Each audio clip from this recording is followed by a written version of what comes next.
اور نہیں صاحب رضوی نہیں، تاجدار ختم نبوت اسی سارے حضور کا جانثار ہیں۔ ساڈے قائد نے سانو حضور کا جانثار بنایا اور کسی کا بنایا ہی نہیں۔ اسی واسطے انہوں نے سانو سبق ہی وہ پڑھایا کہ انہیں جانا انہیں مانا تو نال نہ رکھا غیر سے کام، کسی غیر نال ساڈا کام کوئی نہیں۔ انہیں جانا انہیں مانا، نہ رکھا غیر سے کام، للہ الحمد میں دنیا سے مسلمان گیا۔ یہ باتیں ہیں جی آپ کے ساتھ حضور کی محبت کی۔ میرے آقا و مولا صلی اللہ علیہ وسلم کو حضرت سعد بن معاذ نے غزوہ بدر میں جاتے ہوئے خوش کیا۔ میرے آقا و مولا کا خوشی سے چہرہ چمک اٹھا، اب پہلے بھی چمکتا تھا، اس دن مزید چمک اٹھا۔ جب غلام اپنا اظہار وفا کرے نا میرے آقا و مولا خوش ہوتے ہیں۔ اور اس پر دو باتیں ہیں کہ غزوہ بدر میں علماء بیٹھے ہیں کہ صحابہ کے پاس 2 گھوڑے تھے اور 8 تلواریں تھیں، تو کون سے وہ گھوڑے تھے جو انہوں نے سمندروں میں ڈالنے تھے اور کون سی وہ تلواریں تھیں جس سے انہوں نے کیسر و کسرا کے ساتھ لڑنا تھا؟ حضرت سعد بن ابی وقاص جو فاتح ایران ہے، آپ کے دور میں ایک وقت آیا کہ مسلمانوں نے پھر دشت و دشت دریا بھی نہ چھوڑے ہم نے، باہر ظلمات میں دوڑا دیے گھوڑے ہم نے۔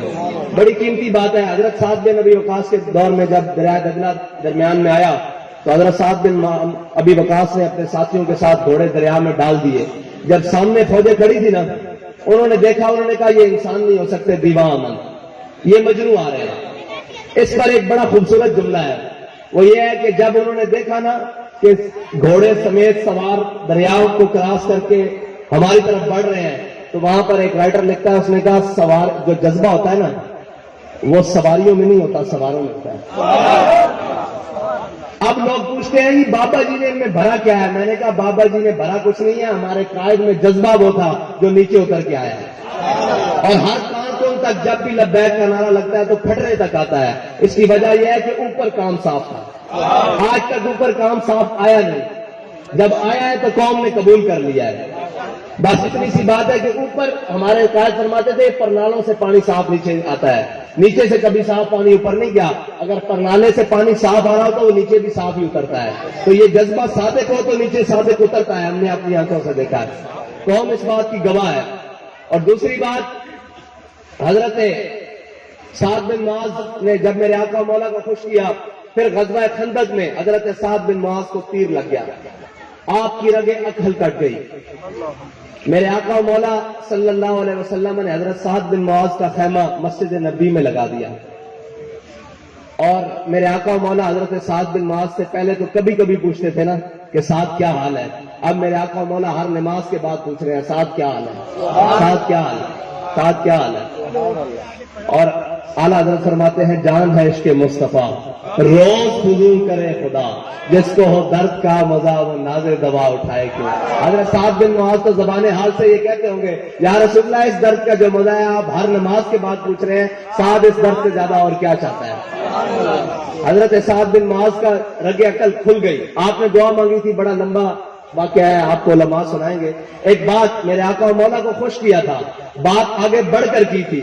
میرے آقا و مولا حضرت سعد بن معاذ کی رگ عقل کھل گئی. حضرت سعد بن معاذ کا خون بہنے لگا. میرے آقا و مولا خیمے کے اندر تشریف لائے، دیکھا حضرت سعد بن معاذ کا خون بہ رہا ہے. میرے آقا و مولا نے یہ ہاتھ اٹھایا اور اپنے سر انور پر رکھ دیا. صحابہ فرماتے ہیں حضرت سعد بن معاذ کا خون میرے آقا و مولا کی داڑھی مبارک سے بھی نیچے گرا. فرماتے ہم ہاتھ پیچھے کرتے، میرے آقا و مولا دوبارہ ہاتھ سر پر رکھ لیتے. ہم ہاتھ پیچھے کرتے اور میرے آقا و مولا دوبارہ ہاتھ سر پر رکھ لیتے. اس کا مطلب یہ میرے آقا و مولا فرما رہے تھے جو ہمارے لیے ہم بات بڑھ کر کرے اور ہمیں راضی کرے، ہم اس کا خون بھی اپنے چہرے کے اوپر لے لیتے ہیں. یہ ہے ناموس رسالت پر پہرا دینے کی بات، یہ ہے ناموس رسالت پر بات آگے بڑھ کر کرنے کی بات. حضرت یا رسول اللہ صلی اللہ تعالی ناموس رسالت لبیک یا رسول اللہ، لبیک یا رسول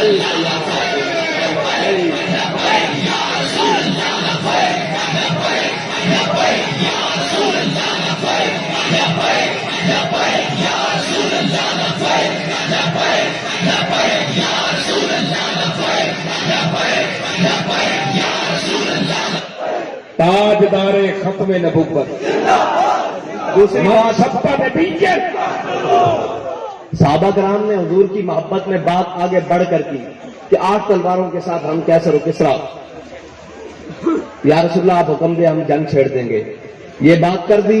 میرے اللہ کو یہ ادا پسند آ گئی کہ انہوں نے حضور کی محبت میں بات آگے بڑھ کر کی ہے. ایک وقت آیا کہ کیسر و کسرا کے تمام خزانے مسجد نبی میں جمع ہوئے. یہ حضور کی محبت میں بات آگے بڑھ کے کی، میرے رب کو یہ ادا پسند آ گئی.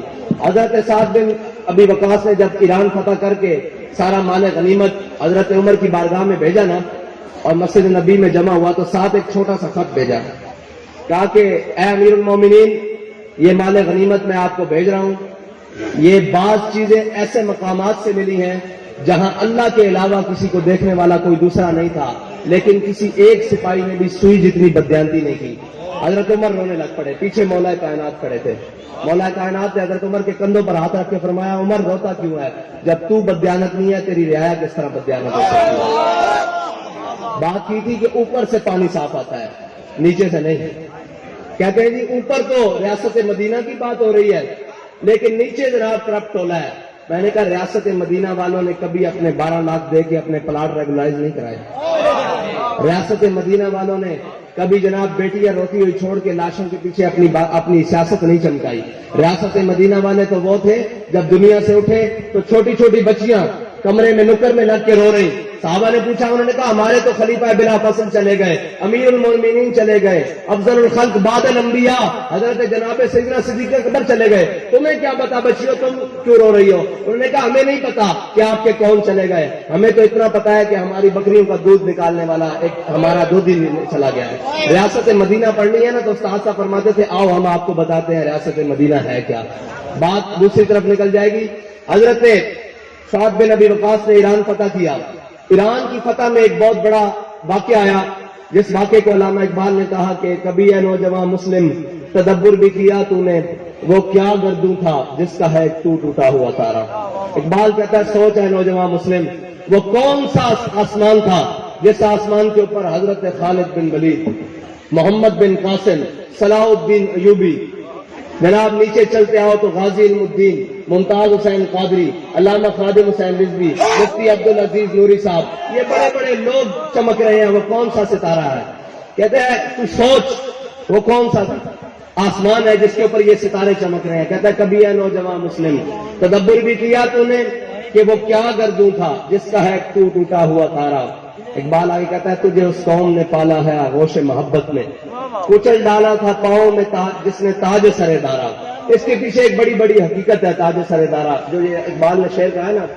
حضرت سعد بن ابی وقاص نے جب ایران فتح کرنے کے لیے لشکر آگے بھیجا، لشکر جب لڑنے کے لیے تیار ہوا تو آپ کو پتا ہے پہلے پرانے زمانوں میں لشکر میں مقابلہ ہوتا تھا مبازرت جس کو کہتے ہیں، جس کو آج کے دور میں 1 to 1 مقابلہ کہتے ہیں. ایک سپاہی ادھر سے نکلتا تھا اور ایک سپاہی ادھر سے نکلتا تھا. ایک مسلمان مجاہد ادھر سے نکلا، ادھر سے ان کا دارا بادشاہ، کسرا بادشاہ جو تھا، اس نے دارا کا تاج سر پہ رکھا ہوا وہ نکل آیا، مسلمان مجاہد نے اس کو زیر کر دیا، اس کی مال غنیمت صاحب ظاہر ہے اسی کا ہوتا تھا۔ رات پڑی، جنگ فتح ہو گئی، کسرا کے محل میں سنگ مرمر لگا ہوا تھا، وہاں پہ مسلمانوں نے مال غنیمت جمع کر دیا۔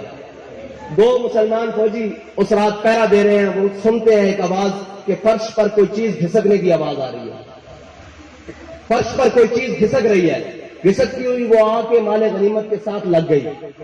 سپاہی ایک دم چوکنے ہوئے، انہوں نے کہا کون؟ انہوں نے کہا جی اللہ کا بندہ۔ انہوں نے کہا جی کیا کام ہے؟ انہوں نے کہا صبح دارا بادشاہ کے ساتھ میری لڑائی ہوئی تھی، اس کا تاج میری غنیمت میں آ گیا تھا، وہ تاج مال غنیمت میں جمع کروانے ہیں۔ اور کس حال میں جمع کروانے ہیں کہ تاج کو رکھا فرش پر اور ٹھوکر لگائی اور سیدھا جا کے مال غنیمت میں لگ گیا۔ تو اقبال نے کہا تجھے اس قوم نے پالا ہے آغوش محبت میں، کچل ڈالا تھا پاؤں میں جس نے تاج سر دارا۔ اگلی بات بڑی مزیدار ہے جو ہمارے قائد ہمیں بتا کر گئے ہیں، وہ بات کیا ہے کہ مسلمان مجاہدوں نے کہا کہ اے مجاہد، اے اللہ کے بندے اپنا نام تو بتا، تو ہے کون؟ تو کون ہے؟ اس نے کہا جس کے لیے میں نے یہ کام کیا نا وہ میرا نام جانتا ہے۔ یہی بات ہم نے اپنے قائد میں دیکھی کہ جب ایک وقت آیا آپ کو سیڑھیوں سے گھسیٹ کر پولیس آفیسر نیچے لا رہا تھا نا تو آپ مسکرانے لگ پڑے، میں اس واقعے کا چشمدید گواہ ہوں، آپ مسکرانے لگ پڑے۔ اس نے کہا مولوی صاحب آپ مسکراتے کیوں، ہنس کیوں رہے ہو؟ آپ نے فرمایا جن مالکوں کے لیے میں کام کرتا ہوں نا وہ مجھے دیکھ رہے ہیں، اور جن کے لیے تو مجھے گھسیٹ رہا ہے نا وہ تجھے نہیں دیکھ رہا ہے۔ یہ وہ لائن تھی کہ دارا کا تاج پاؤں کے ساتھ ٹھوکر لگا کے واپس کرنے والا مجاہد رات کے اندھیرے میں نام پوچھا جا رہا ہے۔ اس نے کہا جس کے لیے میں کام کرتا ہوں وہ میرا نام جانتا ہے، اور ادھر بابا جی کہہ رہے ہیں جن کے لیے میں گھسیٹا جا رہا ہوں وہ مجھے دیکھ رہے ہیں۔ بس یہ یقین تھا اور یہ اخلاص تھا جس نے امت کے دوبارہ بڑے بڑے معاملات کو سیدھا کیا، بڑے بڑے معاملات کو سیدھا کیا۔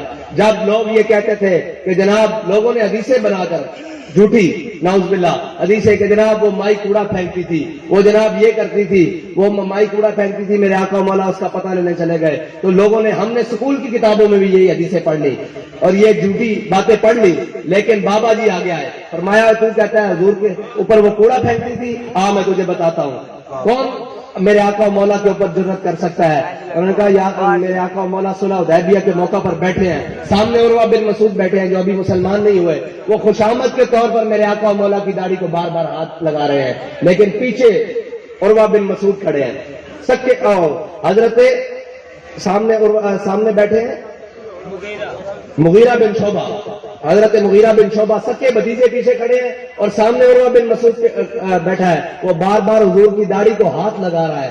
تو پیچھے سے بھتیجے نے کیا کہا کہ آپ بار بار لگاتے رہے، اور خوشامد کے لیے انہوں نے کہا آخر یادا کان لحیت رسول اللہ واللہ تصل الیک، میں چاچے اگرچہ تو خوشامد کے لیے میرے آقا و مولا کی داڑھی کو بار بار ہاتھ لگا رہا ہے، اگر یہ ہاتھ دوبارہ بڑھا نا تو کٹا ہوا واپس آئے گا۔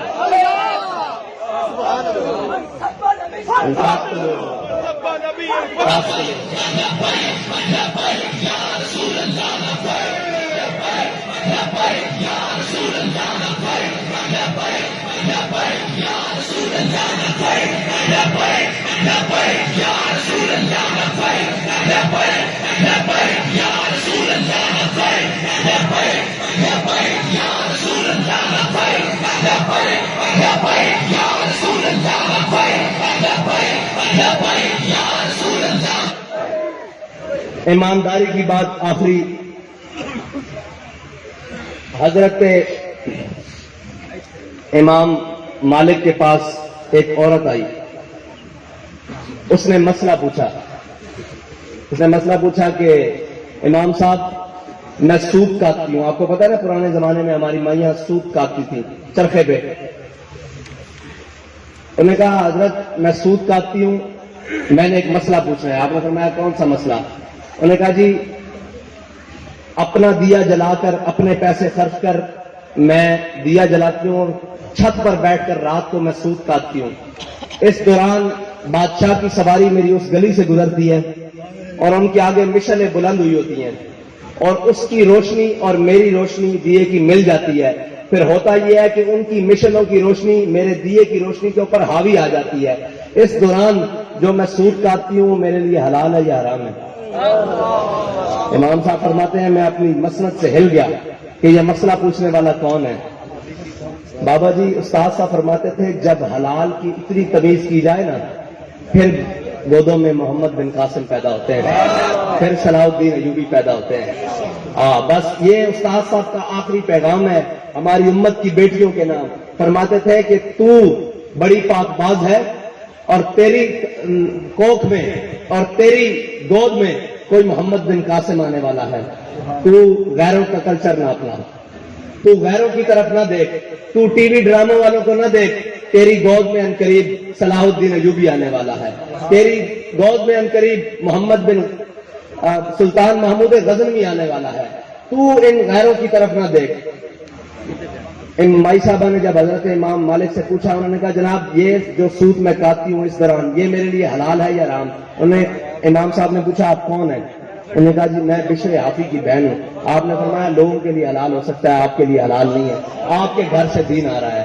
بس میں دین والوں سے اتنا کہوں گا کہ آپ دین کے وارث ہیں, آپ سارے دین کے وارث ہیں. آپ کے اعمال کو اور آپ کے کردار اور میرے کردار کو دیکھ کر قوم نے سیدھا ہونا ہے. ایک کردار دیکھا ہے قوم نے خادم حسین رضوی کا, کھڑک رہی ہے ابھی تک. اگر ہم سارے اس لائن میں کھڑے ہو جائیں تو صبح نظام مصطفیٰ تک کرا جائے گا.